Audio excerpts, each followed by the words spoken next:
Deschide ochii. Nu toți ce zâmbesc îți vor binele. Unii trăiesc răgește din lumina și munca ta.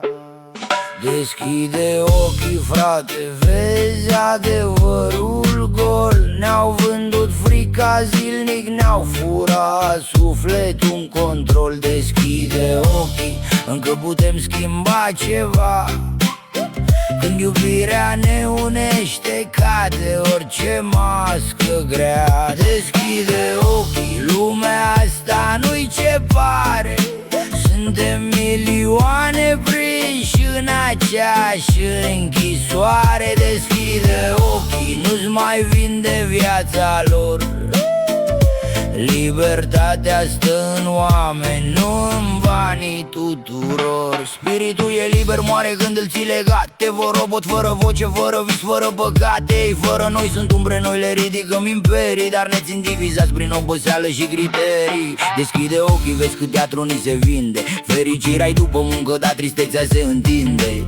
Taxe peste taxe, frică pusă peste pâine. Și ne stingânce speranța ca să nu mai vrem mai bine. Ne-au făcut să credem că viața e doar chin, că supraviețuirea e destinul cel divin. Dar sufletul îți spune că ai fost făcut să zbori, nu să mori încet în lanțuri și program de sus și rău. Și poate n-am putere singur să schimb lumea asta rea, dar dacă ne ridicăm împreună, se va schimba. Deschide ochii, frate, vezi adevărul gol. Ne-au vândut frica zilnic, ne-au furat sufletul în control. Deschide ochii, încă putem schimba ceva. Când iubirea ne unește, cade orice mască grea. Nu banii le dau forță, noi le dăm puterea. Ne vindem timpul zilnic și ne pierdem mângâierea.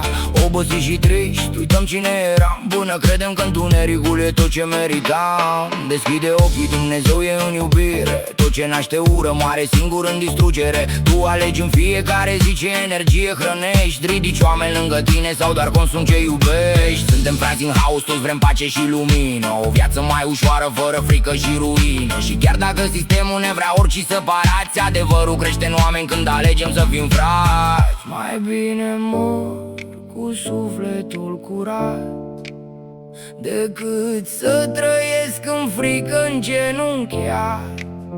Dacă iubirea e păcatul meu, atunci aleg lumina chiar de pierd mereu. Deschide ochii,